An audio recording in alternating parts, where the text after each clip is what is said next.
Imagine planning your husband's dream birthday dinner, only to have him toast another woman in front of everyone. That's exactly what happened to Avery, and it cost her $8,000.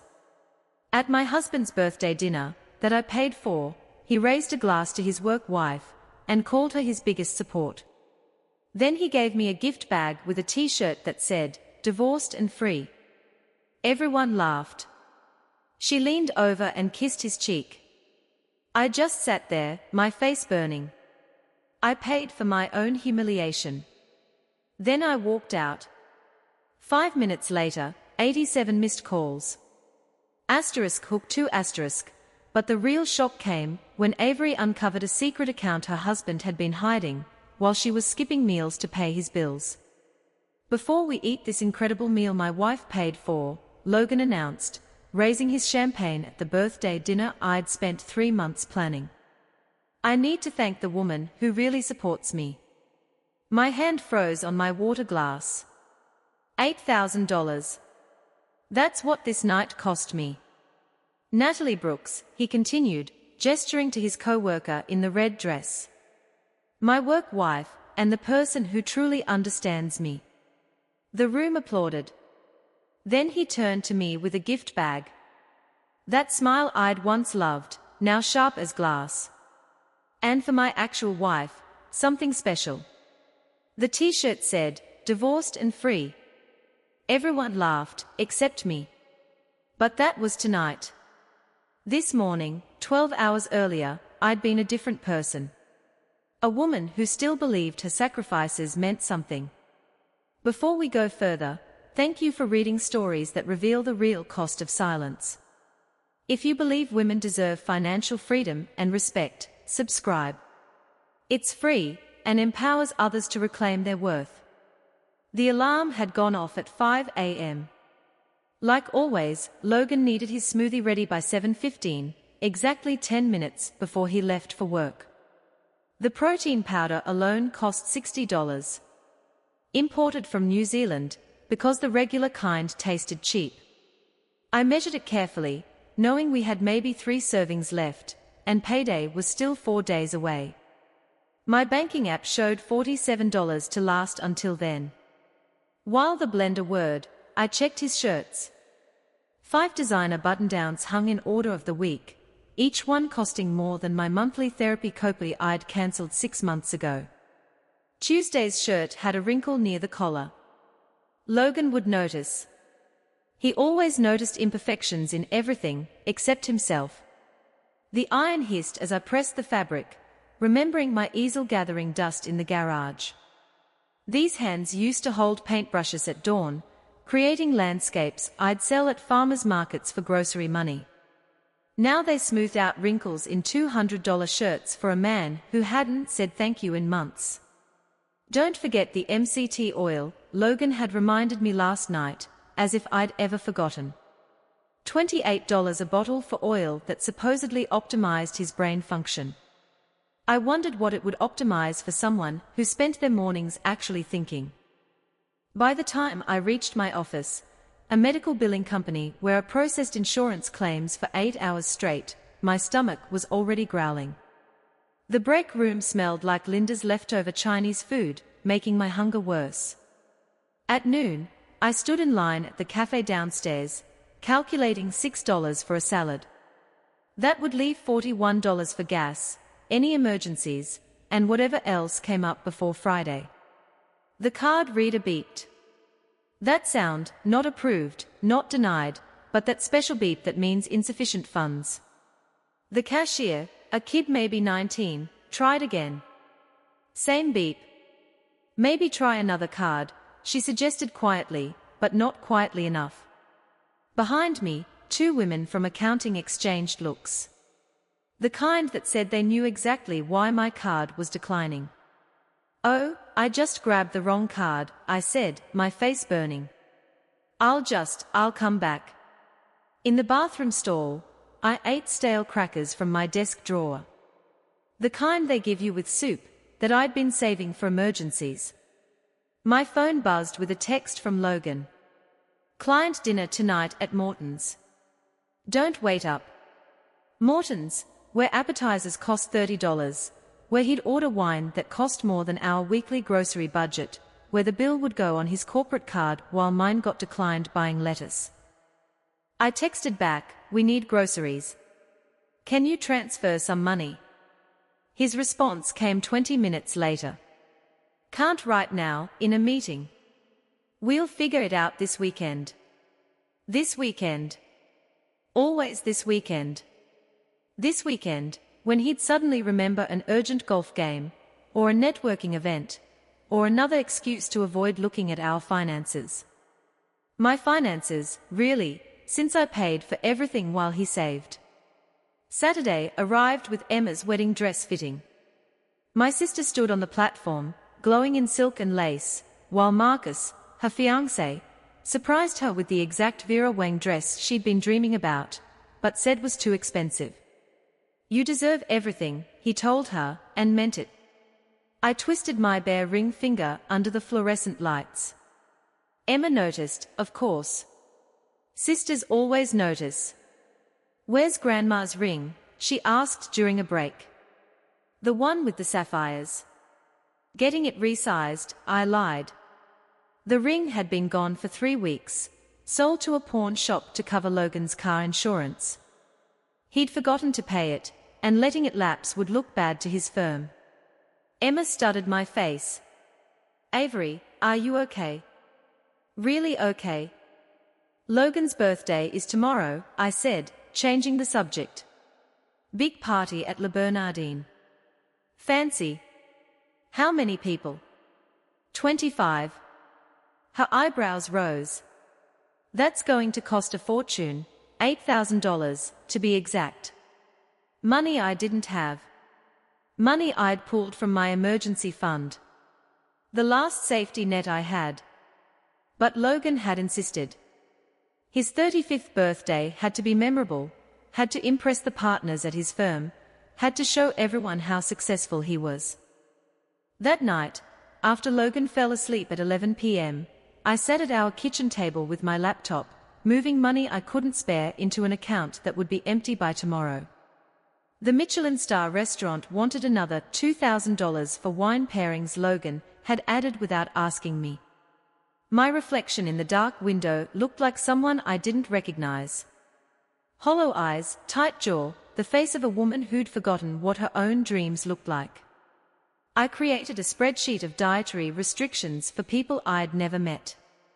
Gluten-free for someone named Bradley. Vegan for Rebecca. No shellfish for Thomas. 25 strangers who would eat $8,000 worth of food I was paying for, while my own lunch came from a desk drawer.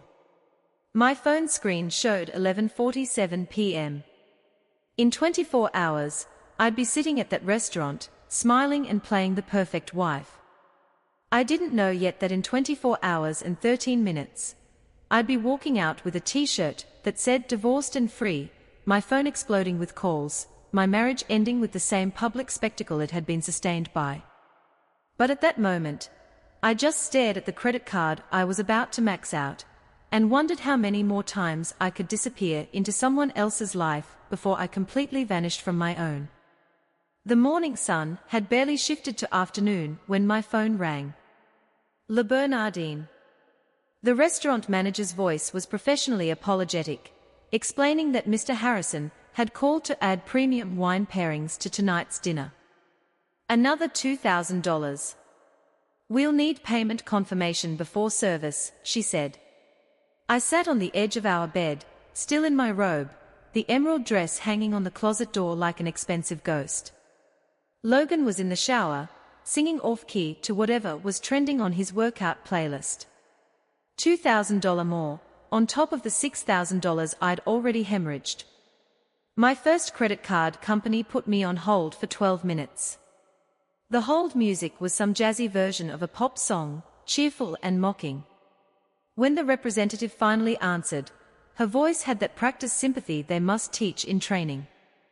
"I'm sorry, Mrs. Harrison, but you've reached your maximum limit." The second company offered a $100 increase. The third, after hearing my voice crack when I said, "Please," gave me $500. Still not enough. I called my bank, the small credit union that had my car loan, and begged for a cash advance against next month's paycheck. They gave me enough to cover the rest. Logan emerged from the bathroom in a towel, his phone already in his hand. Why aren't you dressed? We need to leave in 40 minutes. The restaurant called about, can you handle it? I need to respond to these emails. He didn't wait for an answer, already typing as he walked to his closet. My hands shook as I applied foundation over the stress hives blooming across my chest.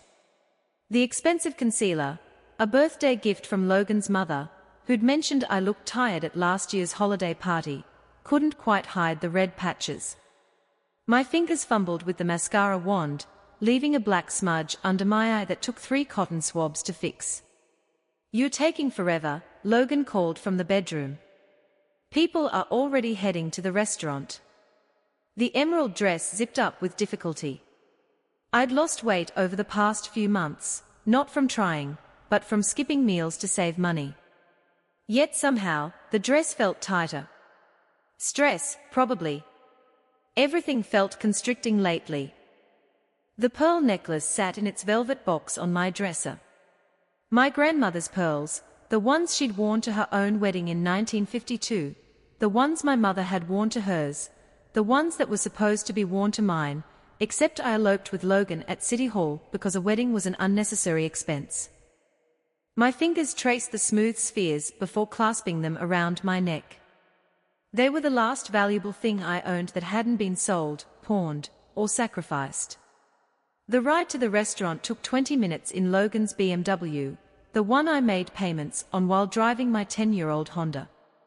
He spent the entire drive on a conference call, occasionally mouthing sorry at me while discussing quarterly projections with someone named Richard. Le Bernardine's private dining room glowed with soft lighting and fresh orchids. 25 place settings sparkled on cream linen. I recognized exactly 6 faces. Logan's brother James, his cousin Melissa, 3 people from his gym, and his college roommate David. The rest were strangers in expensive suits and cocktail dresses. People who worked with Logan, people who knew him in ways I apparently didn't. Avery, a woman's voice, bright and false. Natalie Brooks approached in a red dress that moved like liquid money. Saint Laurent, maybe. Definitely this season. So sweet of you to throw this party for Logan. He talks about you sometimes. Sometimes. The hostess guided me to my seat at the far end of the table. Logan sat at the center, the birthday king holding court, with Natalie somehow positioned at his right hand. They were already laughing about something, her hand briefly touching his arm, his eyes crinkling in that way they used to for me. The first course arrived. Oysters, I was apparently paying $60 per person for. And I watched Logan work the room. He was magnificent at this, I had to admit. Making everyone feel important, telling the right jokes, remembering details about their lives. When had he stopped doing that for me? So, Avery, the woman next to me said. Patricia, Paul Logan says. You work in medical billing. That must be steady. That must be boring. She meant that must be beneath this room full of lawyers and executives, and people who didn't know what a declined credit card sounded like. The wine pairings began flowing. Each pour probably cost more than my weekly lunch budget. Logan raised his glass after the third course, and my stomach tightened. This was it. The moment he'd thank me for everything, acknowledge the planning, the sacrifice, the $8,000 I'd lit on fire for this moment. Before we eat this incredible meal my wife paid for, he began. And for a second, my heart lifted. I need to thank the woman who really supports me. The room quieted. 25 faces turned toward him, then followed his gaze to Natalie. Natalie Brooks, my work wife and the person who truly understands me. The applause was immediate. Natalie stood, actually stood, and gave a little bow. Someone whistled. Logan was beaming at her like she'd hung the moon, and I sat there with my hands frozen on my water glass, trying to understand how we'd gotten here. Then he reached under his chair and pulled out a gift bag. Powder blue paper, silver tissue, a white ribbon. He turned to me with that smile, the one I'd fallen in love with 6 years ago, except now it looked different, calculated. And for my actual wife, something special. The bag was light in my hands, too light for jewelry, too light for anything meaningful. I pulled out the tissue paper, and there it was. Black fabric, white letters, divorced and free. The laughter hit me in waves. Someone said, "Oh my God, that's hilarious." Another voice, "Logan, you're terrible." Camera phones appeared. The flash from someone's photo made me blink. Then Natalie leaned over and kissed Logan's cheek. So deliberate. Her lipstick left a perfect red mark on his skin. He didn't wipe it off. I folded the shirt with the same precision I'd used to fold his laundry that morning. Placed it carefully on the table next to my untouched plate. My voice came out steadier than I felt. "Excuse me, I need to use the restroom." But I turned left instead of right. The hostess stand was empty for a moment, the staff busy with service. I waited, my grandmother's pearls tight against my throat, until someone appeared. The Harrison party. I need to handle the bill. Of course, Mrs. Harrison, $8,347. That's what 3 months of planning, a lifetime of sacrifice, and my entire emergency fund had bought. I handed over my credit card, the one I'd just begged to increase the limit on. It went through, barely. "Could you hold the receipt for 5 minutes before returning it to the table?" She nodded, confused, but professional. The Boston winter hit my bare arms like judgment. My coat was draped over my chair in that warm room full of people still laughing at Logan's gift. I didn't care. The cold felt honest, real, nothing like the performance I'd just funded. My phone started ringing before I reached the corner. Logan's name lighting up the screen. Once, twice, by the time I found my car, 17 times. By the first red light, 43 calls in 5 minutes. I drove toward the only safe place I knew. Emma's porch light flickered on before I could knock. She must have been watching for me through the window. One look at my face, mascara creating black rivers despite the $40 waterproof guarantee, and she pulled me inside without a word. The warmth of her house felt foreign after the Boston winter had numbed everything external while everything internal burned. "Where's your coat?" she asked, but I couldn't answer because my phone was screaming. 87 missed calls in the 5 minutes since I parked. The number climbed as we watched. 88, 89, 90. Emma guided me to her kitchen floor, the cool tiles somehow comforting against my legs. She didn't ask questions yet, just pulled a bottle of wine from the fridge and 2 coffee mugs from the cabinet. We didn't need wine glasses for this conversation. The phone kept buzzing. 97 calls now. 98. "You have to answer," Emma said finally. "Just once. Let's hear what excuse he's manufactured." My finger hesitated over Logan's name. "Call number 103. I hit speaker. "Where are you?" His voice exploded into Emma's kitchen, sharp with panic. "Everyone's leaving. The staff is confused. You need to come back right now and fix this situation." In the background, I heard her, Natalie, whispering something about damage control, about spinning the narrative. They were strategizing together while I sat on my sister's floor in an $8,000 mistake. "Fix what situation, Logan?" My voice sounded steadier than I felt. "Don't play games, Avery." It was a joke. He caught himself. "Everyone's uncomfortable. Just come back and we'll discuss this later." Like adults. Like adults who give their wives divorce shirts as party favors. "You're being dramatic."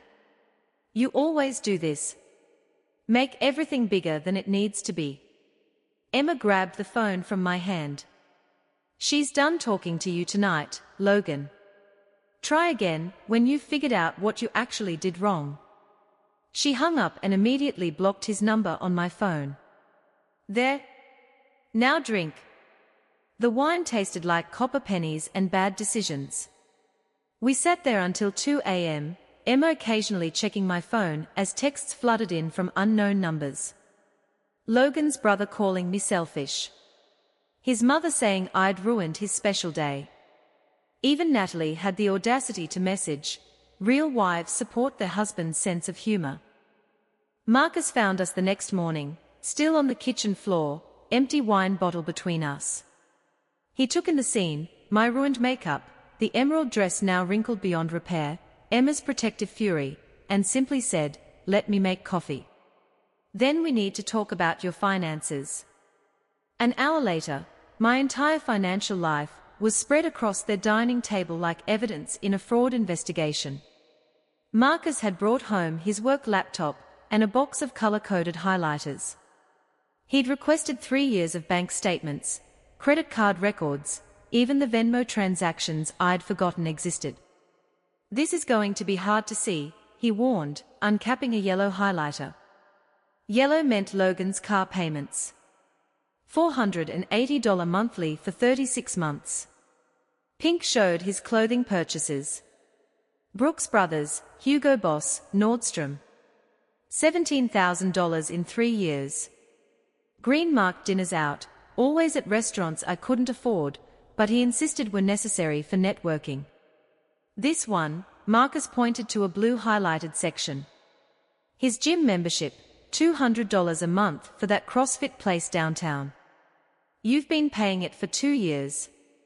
He said it was our joint membership, that I could go anytime. "Did you ever go?" He said I wouldn't fit in there. Marcus's jaw tightened. He pulled out orange for Logan's family expenses. His mother's birthday dinner at the Ritz, $1,200. Christmas gifts for his cousins I'd never met, $3,000. His father's golf club initiation fee, $5,000. "I thought we were building something together," I whispered. "You were building." He was withdrawing. Marcus turned his laptop screen toward me. "While you were paying all this, look at his savings account, $140,000 accumulated over 3 years while I sold family heirlooms and skipped meals." "That's marital property," Emma said, reading over my shoulder. "Every penny saved while you paid his expenses." "We need Victoria Lawson," Marcus said, already pulling out his phone. "Best divorce attorney in Boston. She handled my colleague's case when her husband tried hiding assets. Victoria found everything." 3 hours later, I sat in Victoria Lawson's office on the 15th floor of a building that screamed success. She was nothing like I'd expected. Late 50s, silver hair in a perfect bob, wearing jeans and a blazer like she didn't need to prove anything to anyone. "Tell me about the dinner," she said, her Mont Blanc pen poised over a leather journal. I told her everything. The toast to Natalie, the shirt, the public humiliation designed as entertainment. Her pen never stopped moving. "Massachusetts recognizes financial abuse in divorce proceedings," Victoria explained. "The documentation Marcus compiled shows clear economic exploitation. The birthday dinner, that's emotional abuse with witnesses. 25 witnesses. Her assistant brought coffee in real china cups. We'll file Monday. Request exclusive occupancy of your apartment since it's in your name. Freeze joint assets. Demand full financial disclosure." What about his savings? Marital property. Every dollar saved while you covered expenses is subject to equitable distribution. She smiled, sharp as winter. Men like Logan always think they are smarter than the system. They are usually wrong. I signed the retainer with hands that didn't shake. For the first time in years, I was spending money on something that would actually protect me. That night, in Emma's guest room, I slept like I'd been drugged. 14 hours straight. No dreams, no anxiety, just unconsciousness. When I woke, afternoon sun slanted through curtains I didn't recognize. And for a moment, I forgot why I was there. The emerald dress hung on the closet door, cleaned and pressed. Emma's note was pinned to it, for when you're ready to decide what to do with it, burn it, sell it, or wear it like armor. Your choice now. I spent that evening doing something I'd avoided for years, reading our text history with clear eyes. The patterns jumped out like neon signs. Can't make dinner, work thing came up. Don't wait. Need you to handle the bills this month. Big investment opportunity one can't miss. Your sister's wedding sounds boring. I'll skip it. Natalie says you should wear something more professional to company events. Natalie. Her name appeared in his texts more than mine did. Natalie thinks. Natalie says. Natalie suggested. My phone, finally unblocked, showed 243 missed calls from Logan, plus 18 voicemails I'd never listened to. Sometimes the best response to someone screaming for your attention is silence. I was learning that now, 3 years too late, but hopefully not too far gone to save. The silence I'd chosen as my response lasted exactly until Monday morning at 6:47 a.m. That's when Logan discovered a new strategy, recruiting his army.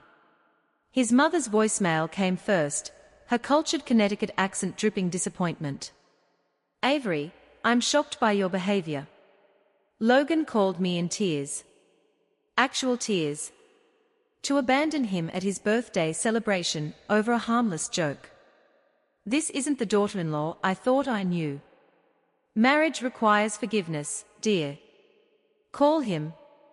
I played it for Victoria over the phone while making breakfast at Emma's kitchen table. She laughed, actually laughed. Save everything. Harassment from his family helps our case. By noon, the messages had evolved. Logan's brother, James, the investment banker, who'd once told me I was lucky Logan chose someone so ordinary, sent a text novel about maturity and overreactions. 3 of his co-workers reached out through LinkedIn, of all places, suggesting I didn't understand office culture and professional humor. Each message got screenshot, filed, forwarded to Victoria's paralegal, who was building something she called the harassment folder. Logan himself cycled through emotions like a broken washing machine. His 7 a.m. voicemail, angry, demanding I return his calls immediately. The 10 a.m. one, bewildered, asking what he'd done that was so terrible. By 2 p.m., tears, actual sniffling, about how he couldn't focus at work, how everyone kept asking where I was. You're destroying us over nothing, he said in message number 17. Natalie thinks you're having some kind of breakdown. Natalie, always Natalie. Her message came at 2 a.m. Tuesday morning. I was awake, staring at Emma's guest room ceiling, when my phone lit up with an Instagram notification. A message request from Natalie Brooks, and it started with fake concern. Hi Avery, I wanted to reach out woman to woman. Then it shifted, revealed its teeth. I understand you're hurt, but you need to understand that Logan is going places. He needs a partner who can match his ambition. Someone who understands that success requires sacrifice and a sense of humor. Your insecurity has been holding him back for months. We've talked about it extensively. We've talked about it. The birthday dinner was supposed to be light-hearted, a way to break the tension everyone feels when you're around. You make people uncomfortable with your intensity about money. A real wife would have laughed, shown she was confident enough to take a joke. Instead, you proved exactly what Logan's been saying, you're not equipped for his world. She signed off with, I hope you get the help you clearly need. I read it 3 times, each word a small knife. Then I forwarded it to Victoria with the subject line, evidence of affair. Victoria called immediately, despite the hour. This is gold. She's admitting to private conversations about your marriage, undermining you to your husband, orchestrating public humiliation. Print this. Back it up. This woman just handed us a gift. Wednesday morning, I needed to move my body, or I'd implode. The YMCA on Huntington Avenue cost $35 a month, compared to Logan's $200 CrossFit membership. He'd called it embarrassing, where people who've given up go to pretend they are exercising. The treadmill faced a wall of mirrors. For the first time in years, I really looked at myself running, not critiquing, not comparing to the Instagram perfect women at Logan's gym, just observing. My body was strong. It had carried me through 3 years of emotional labor, financial stress, constant criticism. My face, without the expensive makeup I'd worn like armor, looked younger somehow. Good form, a voice said beside me. A woman in her 70s, silver hair in a perfect bun, arms defined like a swimmer's. I'm Diane. Haven't seen you here before. First time, I managed between breaths. Avery. Starting fresh. She didn't wait for an answer. I recognized the look. Had it myself at 32 when I divorced Harold. Thought my life was over. Turned out it was just beginning. She told me about the 40 years since. Thailand, Morocco, Alaska. Photography courses in Paris. Learning to tango in Buenos Aires at 65. Harold said travel was wasteful. Now I go wherever I want, whenever I want. Best investment I ever made was in my own freedom. She left me with a wink and her card. She was a travel blogger now, at 73. For when you're ready to see what's out there. That afternoon, I sat in Emma's home office with boxes of documents Victoria had requested. Tax returns, bank statements, insurance policies. Logan had always handled our filing system, insisting he was better with organization. What I found in a folder labeled investments made my stomach drop. An account I'd never seen, opened 2 years ago at a bank we didn't use. The statements showed automatic deposits from Logan's checking, the account I thought was for our joint expenses. $89,000 accumulated while I'd been selling my grandmother's jewelry, skipping lunches, anxiety shopping in dollar stores for groceries. The most recent transaction was dated 1 week before his birthday dinner. $3,000 transferred out. Description, NB gift. Natalie Brooks. He'd given her $3,000 while I was begging credit card companies to raise my limits for his party. I called Victoria immediately. Can you come to the office? Bring everything. An hour later, I sat in her conference room, while she and her paralegal went through the statements with the excitement of archaeologists finding buried treasure. This changes everything, Victoria said.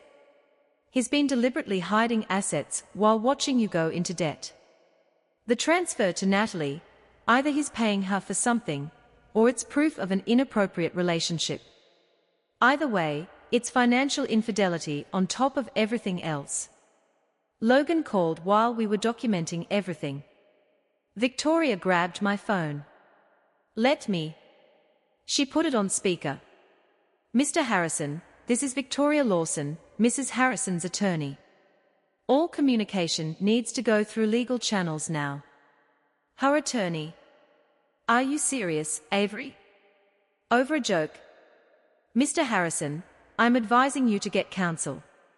You'll be served with papers shortly. This is insane. Avery, please. Victoria hung up. That's the last time you'll hear his voice without a lawyer present. I promise you that. That evening, I sat with Emma and Marcus, showing them the hidden account statements. Marcus whistled low. He played you for a fool while building his safety net. Built it with my money, essentially, I said, surprised by how steady my voice sounded. While I was paying all his expenses, he was saving every penny. Emma reached over and squeezed my hand. Not anymore. My phone showed 57 new messages from Logan's various flying monkeys. His mother, brother, cousins I'd met once, friends who'd laughed at the birthday dinner, all singing the same song about overreactions, misunderstandings, simple jokes taken too far. But mixed in were other messages.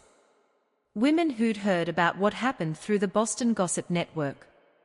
They shared their own stories, husbands who'd humiliated them publicly, partners who'd drained them financially, the slow recognition that love shouldn't cost everything you have. One message stood out, from a number I didn't recognize. I was at the dinner. What he did was cruel. You deserve better. We all knew it was wrong, but nobody spoke up. I'm sorry. That anonymous message from someone at the dinner stayed with me through the night. Someone had seen the cruelty and recognized it, even if they'd stayed silent.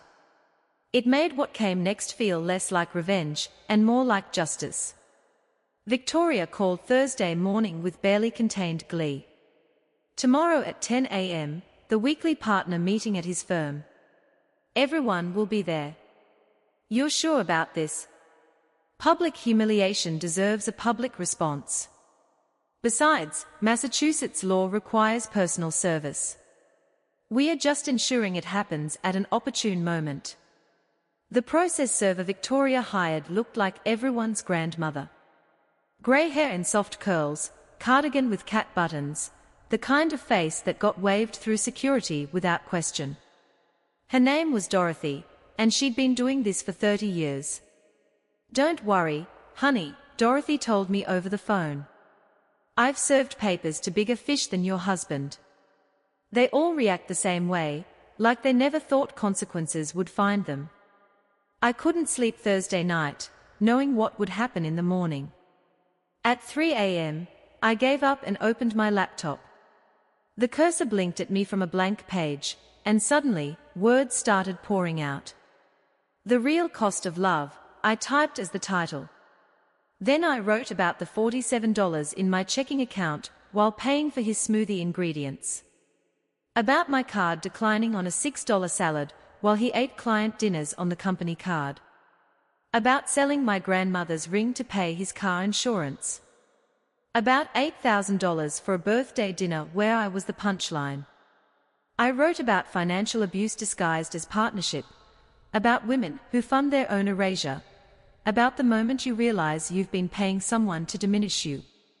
At 4:47 a.m., I hit publish on the free blogging platform Emma had suggested. I expected maybe she'd read it, maybe Marcus would send supportive texts about being brave. By 7 a.m., there were 43 comments. Women sharing their own stories. Credit cards maxed for husbands' hobbies, inheritances drained for boyfriends' business ventures, savings emptied for partners' dreams while their own withered.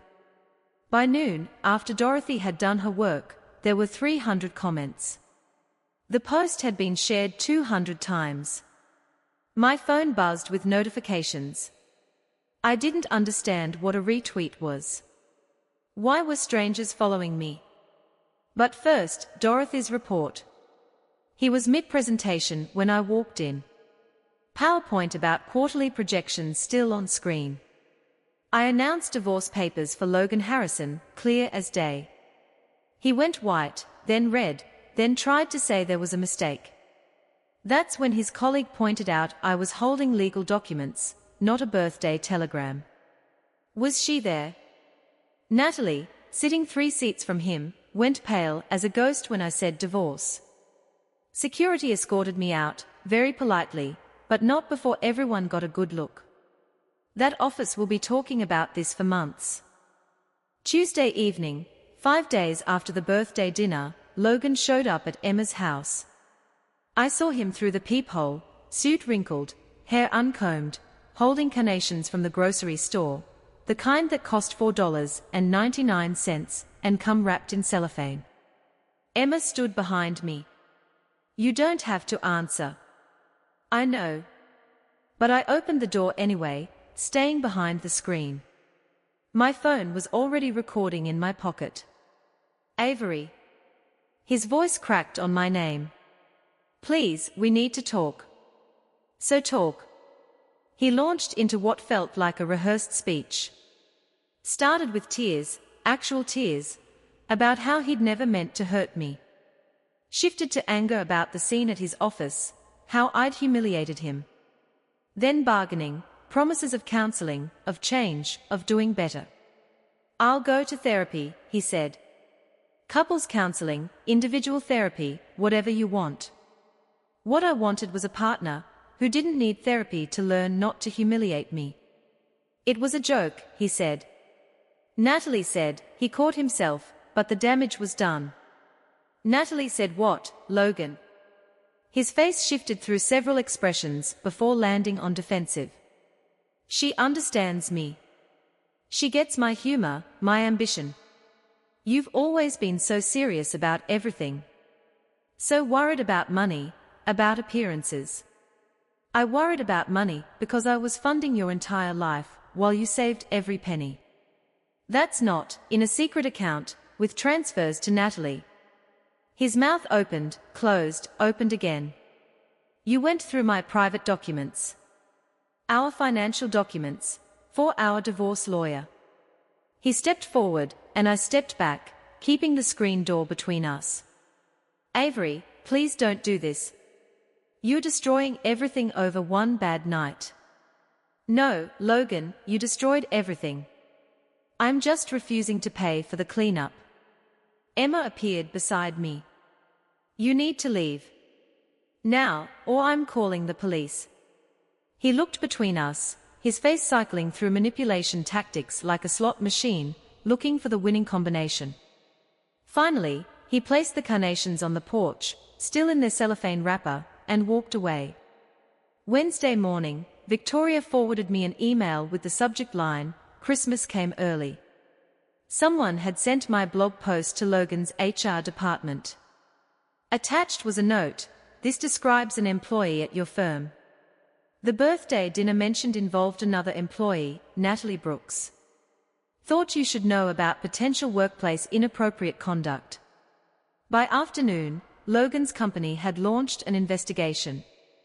Victoria had a contact there who told her colleagues were suddenly remembering things, intimate lunches, closed-door meetings, the way Natalie always seemed to know Logan's schedule better than his assistant did. The best part, Victoria said over the phone, they are investigating the $3,000 transfer. If he used any company resources, his work computer, company phone, even company time, to transfer money to a subordinate he's potentially involved with, that's termination worthy. My blog kept growing. 1,000 shares. 20,000 women reaching out with their stories, lawyers offering advice, financial advisors explaining economic abuse. Someone started a hashtag real cost of love.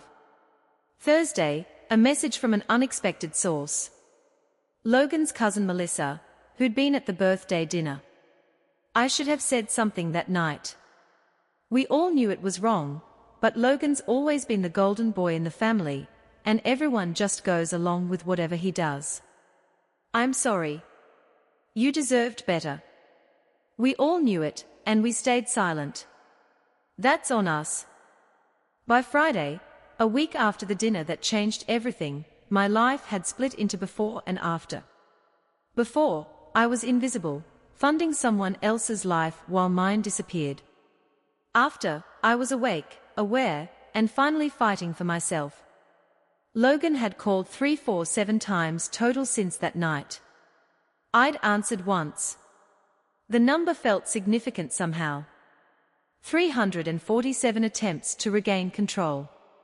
347 failures to understand that some things, once broken, can't be fixed with flowers from the grocery store and promises to change. Victoria called that evening with an update.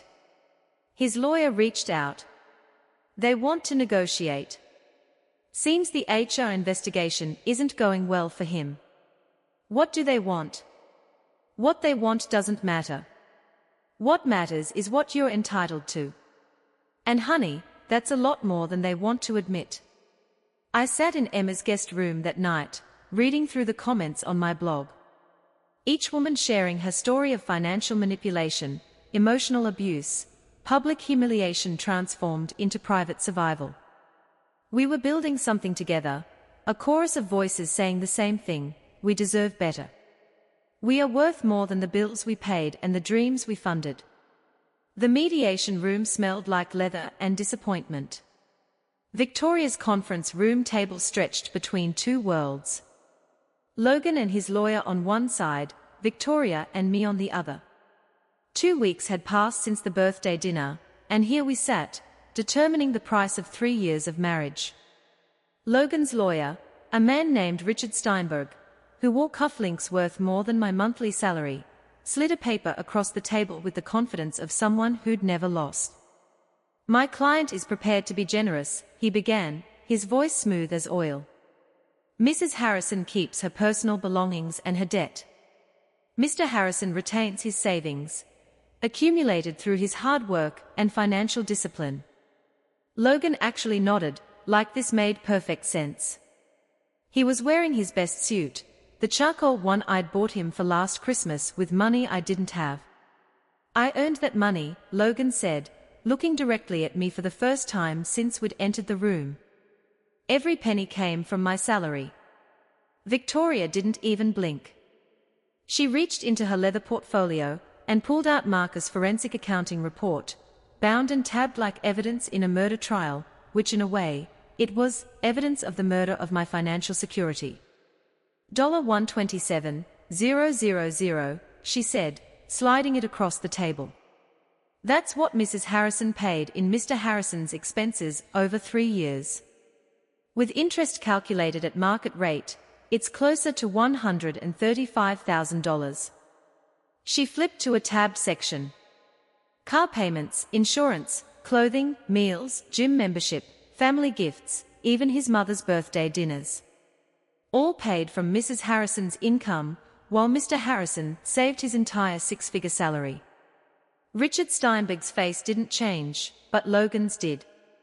The smugness drained away like water from a tub. "Additionally," Victoria continued, "there's the matter of the $89,000 in the hidden account, and the $3,000 transfer to Natalie Brooks, dated 1 week before the birthday dinner." "We need a recess," Steinberg said quickly. "Take all the time you need," Victoria replied. "The numbers won't change." While they huddled in the hallway, I sat there staring at the conference room's view of Boston Harbor. Ships moving in and out, carrying things to new places, starting journeys, ending others. Victoria's hand touched my shoulder. "You okay?" He really thinks he earned that money. He really believes I contributed nothing. Men like Logan always do. That's why we document everything. When they returned, Logan wouldn't look at me. Steinberg's proposal had changed, but not enough. They'd moved from insulting to merely inadequate. Victoria prepared for round 2 when my phone buzzed. Emma texting urgently. "Mom is here." My mother, Helen, had driven 14 hours from Florida without telling anyone. I found her in Emma's living room, looking smaller than I remembered. Older, too. We hadn't spoken in 6 months, not since I'd cancelled my visit because Logan needed me to attend his company gala. "I read your blog," she said instead of hello. The silence stretched between us like all the years of things unsaid. "Sit," she said, patting the couch beside her. "I need to tell you something." Over tea that Emma quietly made and left us to drink, my mother told me her story. How she'd worked 2 jobs to put my father through law school. How she'd given up her scholarship to study art in Italy because he said marriage was more important. How she'd spent 30 years funding his dreams, his law practice, his golf club memberships, his affairs she pretended not to know about. "I told myself it was love," she said, her hands wrapped around the mug like it could warm more than just her fingers. "Sacrifice meant love. The more I gave up, the more it proved I loved him." "But you seemed happy," I said, remembering family dinners where she'd smiled and served and never complained. "I got very good at seeming." Her voice cracked. When your father died, I was 65. 65 years old, and I'd never been to Paris. Never painted anything just for me. Never bought a dress without wondering if he'd approve. She pulled out her phone, showing me pictures from the last 5 years. Helen in Paris. Finally. Helen at a pottery class in Sedona. Helen laughing with friends I'd never met on a beach in Portugal. 5 years of living, she said. After 30 of existing. Don't wait for permission, Avery. Don't wait for him to die or leave or change. Give yourself permission now. We held each other then, both crying for the years we'd lost to men who saw us as supporting cast in their stories. That evening, my phone rang with an unknown number. A woman's voice, warm and professional. Is this Avery Harrison? I'm Jennifer Wu, a literary agent. I've been following your blog. 20,000 shares. That's what the real cost of love had reached. Jennifer wanted to talk about book deals, speaking engagements, turning my story into something bigger. I'm also getting inquiries from media outlets, she said. Podcasts, magazines, your story is resonating. I accepted one interview, a small podcast called *Divorced and Thriving*, run by a family law attorney named Diane Walsh. The recording happened over Zoom from Emma's guest room, my voice shaking as I introduced myself. But as I talked about the birthday dinner, about the financial abuse, about the moment I realized I'd been funding my own erasure, my voice steadied, grew stronger. Financial abuse is still abuse, I said, surprised by my own clarity. When someone watches you struggle while they save, that's abuse. When they let you skip meals so they can eat well, that's abuse. When they make you feel grateful for being allowed to pay their bills, that's abuse. The interview went live Thursday morning. By Friday evening, it had 40,000 downloads. Messages flooded in from women who'd lived the same story, who'd funded their own diminishment, who'd been told they were lucky to be chosen. But the universe wasn't done delivering justice. Friday at 4 p.m., Victoria called with news that made me sit down on Emma's kitchen floor. HR concluded their investigation. Natalie Brooks has been transferred to the Delaware office, effective immediately. Logan's been placed on administrative leave pending further review. What does that mean? It means security escorted him out with a cardboard box while his colleagues watched. His key card's been deactivated. His assistant is already packing up his corner office. I thought I'd feel triumphant. Instead, I felt empty. Not sad, not happy, just empty, like watching a movie end that you've been forced to sit through for too long. There's more, Victoria continued. His lawyer called. They want to settle. The real settlement this time. Half the hidden savings, plus monthly support for 2 years, plus assuming all marital debt. Why now? Because Logan, without his job, without his reputation, without his image, that Logan knows he can't win. Pride is expensive when you're unemployed. I sat there on Emma's kitchen floor, phone in hand, thinking about karma and cost. About prices paid and bills coming due. About my mother finally living at 70. About the women reading my blog and finding their own voices. About Natalie packing for Delaware. About Logan carrying his box of office supplies to his BMW that I'd been paying for. 6 months. That's how long it took for the scales to balance. I stood in front of Victoria's office mirror, adjusting the emerald dress I'd worn to Logan's birthday dinner. The same dress I'd hidden in for $8,000 worth of humiliation. Emma had suggested burning it, but I had different plans. Today, it would witness a different kind of transaction. You ready? Victoria asked, handing me a glass of water. Through the glass conference room walls, I could see Logan already seated with Richard Steinberg. He looked smaller somehow, his suit hanging loose on a frame that had lost the gym-sculpted confidence. 3 months without his $200 CrossFit membership showed. Let's get this done, I said. The papers were already prepared. 43 pages detailing the division of assets, the monthly support payments, the assumption of debt. Victoria had fought for every penny and won most of them. Logan's hand trembled as he signed his name on line after line. $44,500 from his hidden account, transferred immediately. $2,000 a month in support for 24 months. All credit card debt in his name. His BMW, which I'd been paying for, now officially mine to sell. When he signed the final page, his pen slipped, creating a small ink stain on the conference table's polished surface. He looked at it like it was blood. "That joke at your birthday dinner," I said, my voice steady as his hands weren't. "Cost you everything you saved while I paid for your life. Was the laugh worth it?" He opened his mouth, closed it, then pushed back from the table and left without a word. Steinberg gathered the papers, nodded professionally, and followed his client out. Victoria popped champagne. Real champagne, not the grocery store kind Logan would buy when he wanted to seem thoughtful. "You did it. You're free." Free. The word felt foreign and familiar at once. That afternoon, I sat at a different table.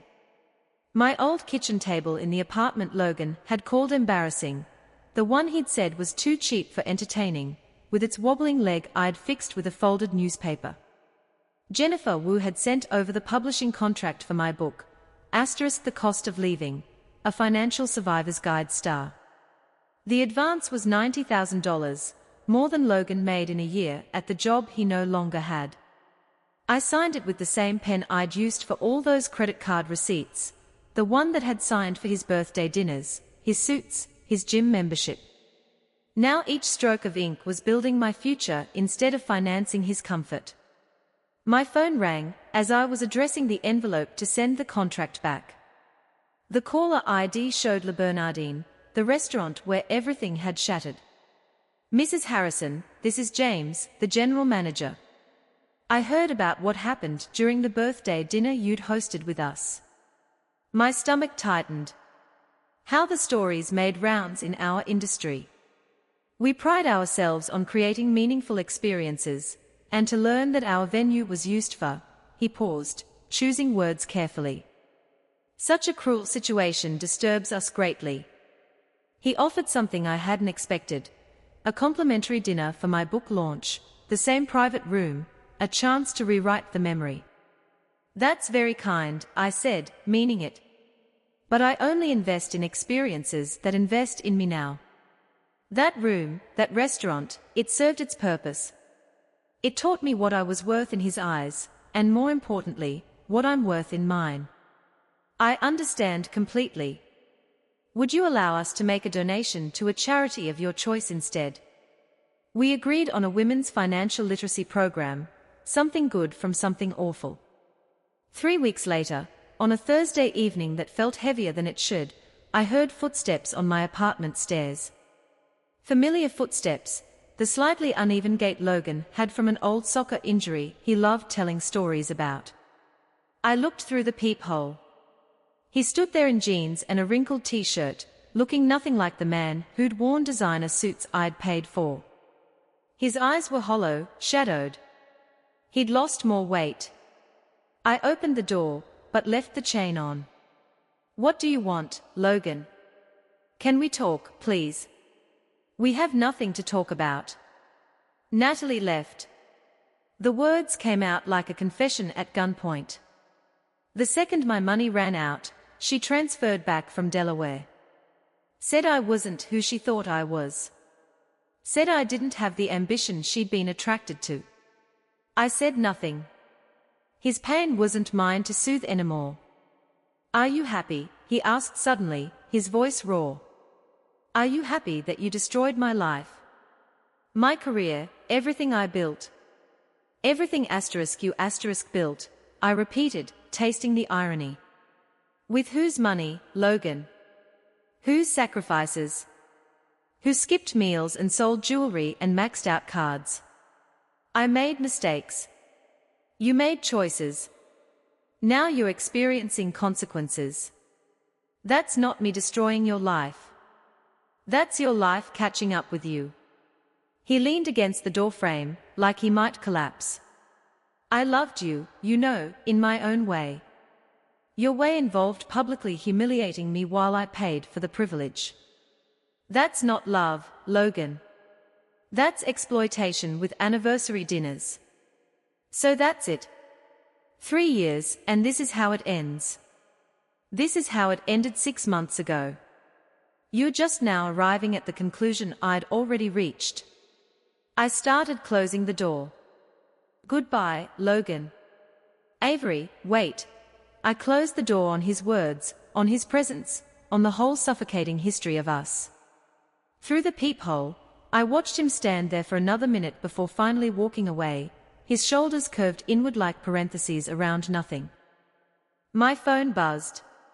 Emma texting, Diane from your gym called. She wants to take you to lunch tomorrow to celebrate the book deal. Something about travel stories and new beginnings. I texted back a yes, then made myself tea in my small kitchen with its cheap table and wobbling leg. The apartment was quiet, except for the radiator's gentle hum. No one asking where their smoothie was. No one complaining about the furniture. No one making me smaller so they could feel bigger. The emerald dress hung in my closet. No longer a costume of pretense, but armor of survival. The divorce papers sat in my filing cabinet, 43 pages that had transferred more than money. They'd transferred power. The book contract waited on my desk, ready to be mailed in the morning. I thought about revenge, about whether this counted. Logan had lost his job, his reputation, his girlfriend, his savings. But I hadn't orchestrated any of it. I'd simply stopped paying for the show, and without funding, the performance had collapsed. The real revenge wasn't in what he'd lost. It was in what I'd gained. My voice, through the blog that had helped thousands of women recognize their own exploitation. My story, now becoming a book that would help more. My freedom, bought back with the same determination that had once paid his bills. Tomorrow, Jennifer would announce the book deal. Next month, I'd do a speaking event for the financial literacy program. Next year, who knew?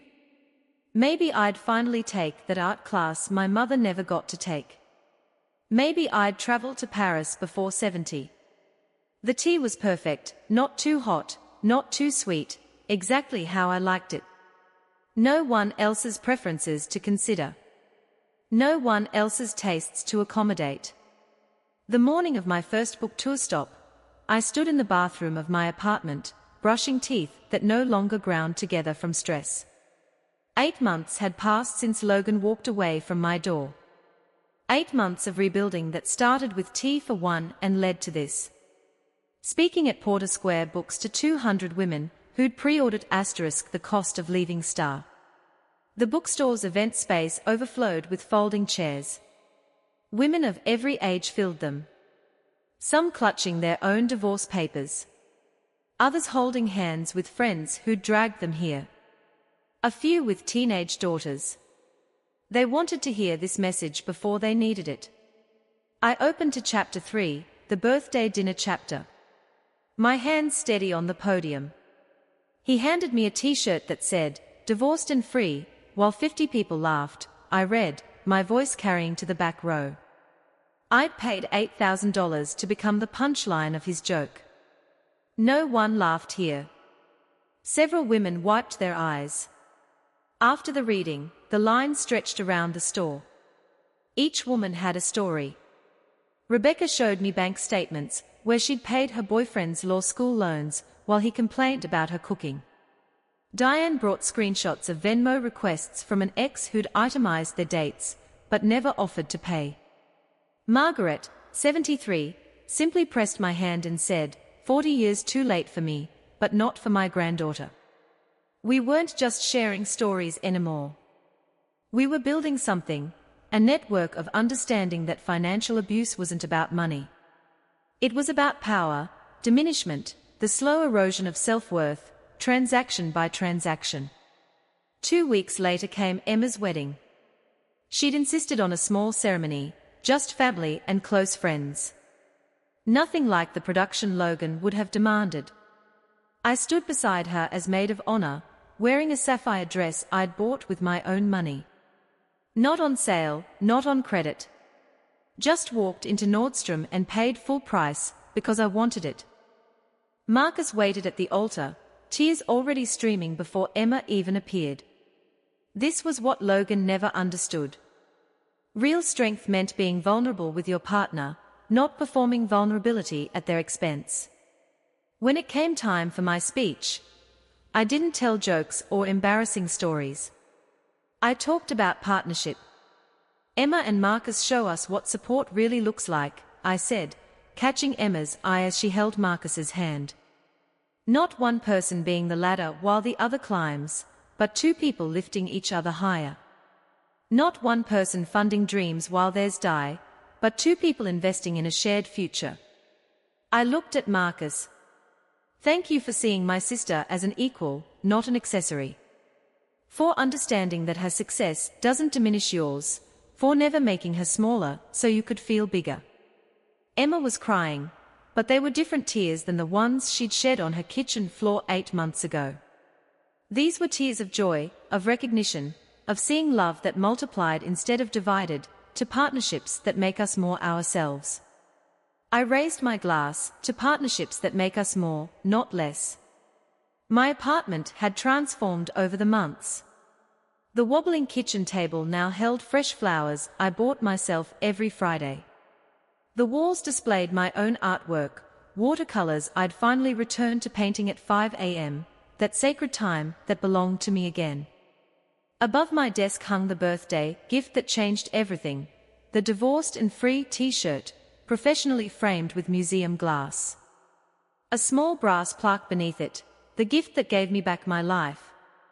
During video interviews for the book tour, reporters always asked about it. Why keep it? Why display something so cruel? Because it's not cruel anymore, I'd explain. It's evidence of transformation. He meant it as humiliation. I transformed it into liberation. Every time I see it, I remember that the worst moment of my marriage became the first moment of my freedom.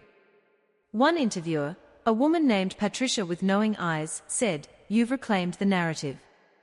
I've reclaimed more than that. I've reclaimed my financial future, my self-worth, my right to take up space. The shirt just reminds me that sometimes gifts come in terrible wrapping. The year anniversary arrived on a Tuesday, October 15th. I woke to hundreds of messages, not from Logan this time, but from women around the country who'd left their own financial abusers after reading my story. Your blog gave me the courage to check our bank statements. I finally understood why I felt poor despite working 2 jobs. My daughter read your book and recognized her relationship in it. Thank you for naming what I couldn't name. I sat at my kitchen table, the same wobbly one, with my laptop and coffee that cost what I wanted to pay for it. My bank account showed a balance I'd never imagined possible. Not wealth, but security. Not excess, but enough.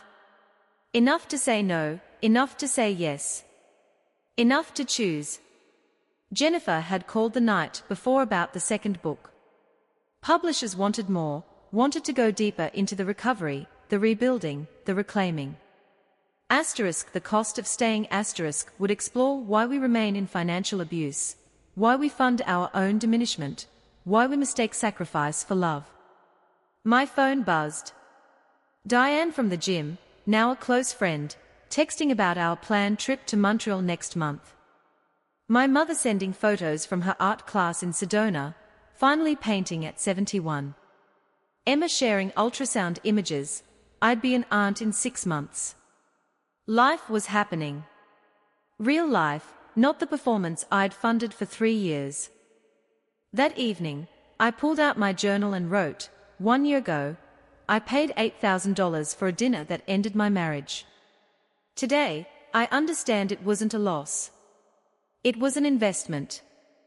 The most expensive and valuable lesson of my life. Some bills are worth paying when they purchase your freedom. I looked at the framed shirt one more time. Divorced and free. He'd meant it as a prediction of my failure. Instead, it became a declaration of my independence. The bill for my humiliation had been $8,000. The return on that investment. Priceless. My voice, my story, my freedom.